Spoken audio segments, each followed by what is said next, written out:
विकास पर्व में लाखों की संख्या में पहुंचे सभी हमारे भाई बहन को झारखंड का जोहार।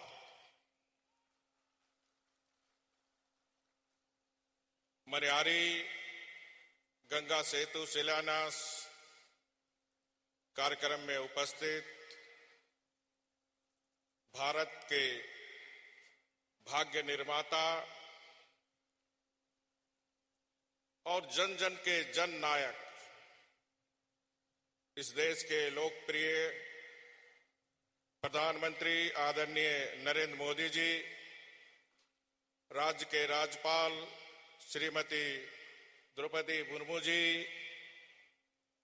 भारत सरकार के भूतल परिवहन एवं जहाज रानी दूरदर्शी माननीय मंत्री श्री नितिन गडकरी जी,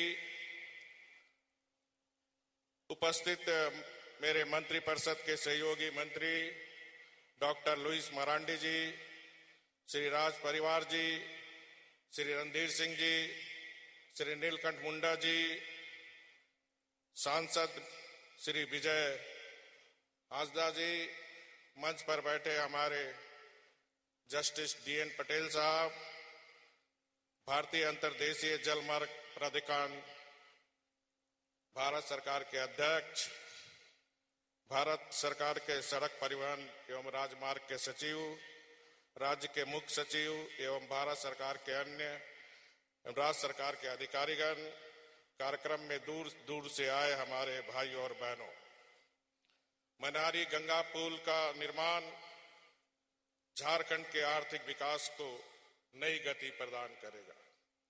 इसके लिए माननीय प्रधानमंत्री श्री नरेंद्र मोदी जी और नितिन गडकरी जी को राज्य की 3.25 करोड़ जनता की ओर से सीधू कानू की धरती पर स्वागत करता हूं, अभिनंदन करता हूं। 2266 करोड़ की लागत से 4 लेन गंगा पुल का शिलान्यास हो रहा है। पुल का काम है जोड़ना, या मां गंगा के 2 किनारों को जोड़ेगा। यह झारखंड के एक भाग को बिहार से जोड़ते हुए देश के अन्य हिस्सों के साथ साथ भूटान, बांग्लादेश, म्यांमार से सीधे जुड़ जाए। माननीय प्रधानमंत्री जी के हाथों या पुल के साथ साथ जल मार्ग विकास परियोजना के तहत गंगा नदी पर बनारसी और हल्दिया के बीच 1380 किलोमीटर लंबा जल मार्ग बनाना का शिलान्यास होगा, जिसकी विस्तृत जानकारी माननीय गडकरी जी ने हम सबों को अभी दी। इस परियोजना से झारखंड, पश्चिम बंगाल, उत्तर प्रदेश और बिहार में 45,000 लोगों को प्रत्यक्ष और 90,000 लोगों को अप्रत्यक्ष रूप से रोजगार मिलेगा। मुझे विश्वास है कि इन 2 योजनाओं से संथाल परगना, जो देश की आजादी के 70 वर्ष बीतने के बाद भी संथाल परगना में राजनीति काफी हुई, लेकिन ये संथाल परगना विकास में पीछे थे, और इस संथाल परगना के जो बड़े अभाव हैं, इस 2 परियोजनाएं से निश्चित रूप से पूर्ति करेगी, जिससे यहाँ उद्योग धंधे लगेंगे, धंधे पनपेंगे, लोगों को रोजगार मिलेगा। साथ ही संथाल परगना के सुरंगीन विकास के उद्देश्य से गोविंदपुर, जामताड़ा, दुमका, बरहेट, साहेबगंज पथ परियोजना का उद्घाटन माननीय प्रधानमंत्री जी के द्वारा किया जाएगा। इस 311 किलोमीटर पथ के निर्माण पहले धनबाद से साहेबगंज पहुंचने में 10-12 घंटा का समय लगता था, लेकिन पथ निर्माण होने से 5 घंटे में ही यह दूरी तय की जा सकेगी। पूरे संथाल परगना का आर्थिक एवं सामाजिक विकास होगा।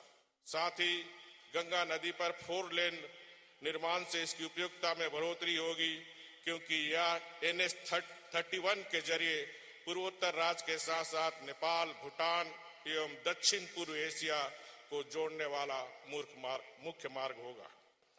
माननीय प्रधानमंत्री जी, हमारे राज्य में किसी वस्तु का अभाव नहीं है। यहाँ पूंजी है, प्रतिभा है, परिश्रम है, प्राकृतिक संसाधन है, मेहनती किसान है, नौजवान है, महिलाएं हैं। जरूरत थी ईमानदारी की। हमारी सरकार पूरी ईमानदारी से आपके नेतृत्व में राज्य की जनता की सेवा में लगी हुई है। माननीय प्रधानमंत्री जी, झारखंड में पुरुषों के साथ साथ यहाँ की महिलाएं काफी मेहनतकश है। खासकर हमारी आदिवासी बहनें और भी मेहनती है। कृषि से लेकर पशुपालन, घर द्वार सब देखती है। महिलाओं के सशक्तिकरण एवं सामाजिक आर्थिक सुरक्षा की दिशा में सखी मंडल महत्वपूर्ण भूमिका निभा रही है। सखी मंडल को और जिम्मेदारी दी जा रही है।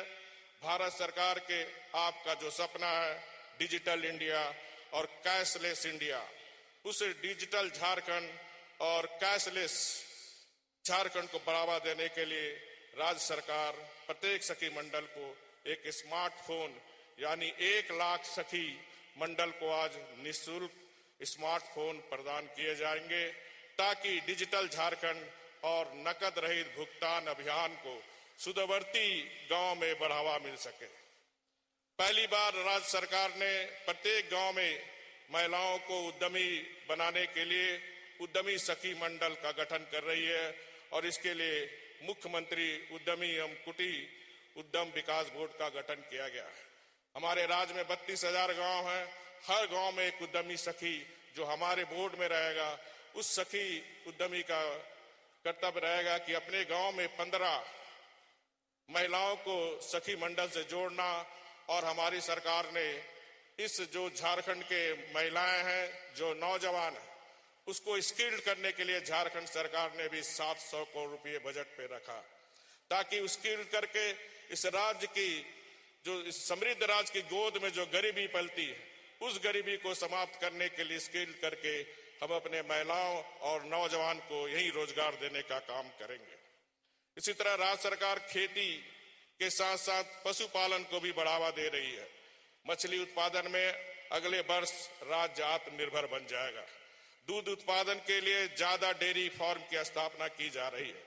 अभी भी हमारे राज्य में 400 करोड़ रुपए का दूध बाहर से आता है और इसलिए हमने आदिवासी बहनों को 90% सब्सिडी में 2 गाय देने का काम किया और नौजवानों को 50% में हम डेयरी फार्म खोलने के लिए उन्हें आकर्षित कर रहे हैं, ताकि हम इस दूध के मामले में श्वेत क्रांति झारखंड में ला सके। और इसी के लिए साहेबगंज में 34 करोड़ की लागत से 50,000 लीटर क्षमता वाले डेयरी प्लांट का भी शिलान्यास किया जा रहा है। विलुप्त हो जा रही आदिवासी आदिम जनजाति को मुख्य धारा में लाने के लिए आदिम जनजाति बटालियन का गठन कर लिया गया, जिसमें से 956 अभ्यर्थियों का चयन हुआ। इनमें 679 पुरुष एवं 252 महिला उम्मीदवार नियुक्त हुए हैं, जिन्हें आज माननीय प्रधानमंत्री जी द्वारा नियुक्त पद सौंपे जाएंगे। आदिम जनजाति के प्रत्येक परिवार को 600 रुपया प्रति माह पेंशन देने का सरकार, जो हम अपने विलुप्त जाति को बचाने के लिए काम हमारी सरकार कर रही है। उसी तरह हम लोग ने 17-18 के बजट में जो आदिम जनजाति की जो हमारे परिवार है, उनको डकिया योजना के तहत 35 किलो अनाज सीधे उनके घर तक पहुंचाने का काम सरकार कर रही है और इसकी शुरुआत 3 अप्रैल को हो चुकी है। उसी तरह राज्य के हर गांव में बिजली की सुविधा उपलब्ध कराने को लेकर राज्य सरकार कृत संकल्पित है। हमारा प्रधानमंत्री जी का देशवासियों से वादा है कि 2019 तक हर घर में बिजली पहुंचे और उसके मार्गदर्शन के अनुसार पर राज्य सरकार 2018 तक बिजली से वंचित राज्य के 32,000 गांवों में घर घर बिजली पहुंचाने का लक्ष्य निर्धारित किया है। उस दिशा में कार्य चल रहा है।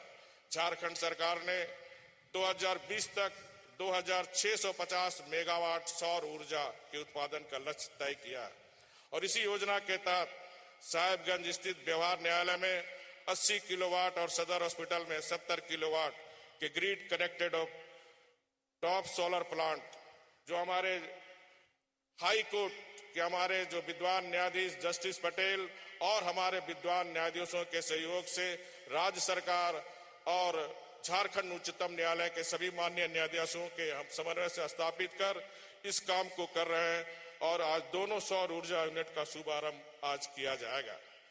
सरकार जन सहभागिता से विकास कार्य करना चाहती है। यही वजह है कि सरकार ने योजना बनाओ अभियान प्रारंभ किया ताकि गांव में होने वाली विकास योजनाएं गांव वाले ही आपसी सहमति से बनाएं। इस संथाल परगना में बिचौलिया हावी है और इस बिचौलिया को समाप्त करने के लिए हम शासन में अधिक से अधिक जनता को जोड़ना चाहते हैं। पंचायत को हम लोग ने पूर्ण अधिकार दिए। पूरे राज्य में मुखिया के हाथों को मजबूत करने के लिए पंचायत सचिवालय का गठन किया गया है। पंचायत सचिवालय में उसी पंचायत के पूरे राज्य में 16,000 पंचायत स्वयंसेवकों द्वारा स्वेच्छा से पंचायत में जनता के लिए काम कर रहे हैं। राज्य के 4,404 पंचायत भवन को इस वर्ष के अंत तक भारत नेट परियोजना के तहत इंटरनेट सुविधा से जोड़ दिया जाएगा। हमारी सरकार आदिवासी कल्याण के लिए बड़ी छलांग लगाना चाहती है, क्योंकि हमारे क्षेत्र में आदिवासी आज भी काफी पीछे है और हमारी सरकार की मंशा और प्रधानमंत्री जी लोकसभा के चुनाव में बरहेट की इसी धरती से उन्होंने संथाल परगना की जनता से वादा किया था कि आप पूर्ण बहुमत दे, हम संपूर्ण विकास करेंगे। तो माननीय प्रधानमंत्री जी के जो आपसे जनता से वादा किया था, उस वादा को पूरा करने के लिए हम जो हमारे क्षेत्र में आदिवासी पिछड़े उनके चेहरे में भी मुस्कुराहट लाने के लिए इस वर्ष हम लोग ने 18,000 करोड़ रुपया रखी है जो आदिवासियों के विकास में खर्च होंगे। साथ ही साथ माननीय प्रधानमंत्री जी के द्वारा शुरू किया हुआ वन बंधु योजना के तहत भी हम इस क्षेत्र का विकास का स्वप्न साकार करेंगे। अंत में मैं फिर से माननीय प्रधानमंत्री जी, माननीय गडकरी जी और भारत सरकार के अन्य अधिकारियों का और आप सभी जनता का मैं हृदय से आभार प्रकट करता हूं और आपको विश्वास दिलाना चाहता हूं जो हमारी झारखंड में माननीय प्रधानमंत्री जी के नेतृत्व के मार्गदर्शन में हमारी सरकार चल रही है। आने वाले 3 वर्ष के अंदर इस संथाल परगना जो पिछड़ा है उसे विकसित परमंडल हमें बनाना है और इस दिशा में हम आपसे सहयोग भी चाहते हैं और मुझे पूर्ण भरोसा है जो लाखों की संख्या में आप पहुंचे हैं विकास के साथ, जो हमारा प्रधानमंत्री जी का सपना है सबका विकास सबका साथ, उस मूल मंत्र के साथ हमारी सरकार चल रही है। बहुत बहुत धन्यवाद।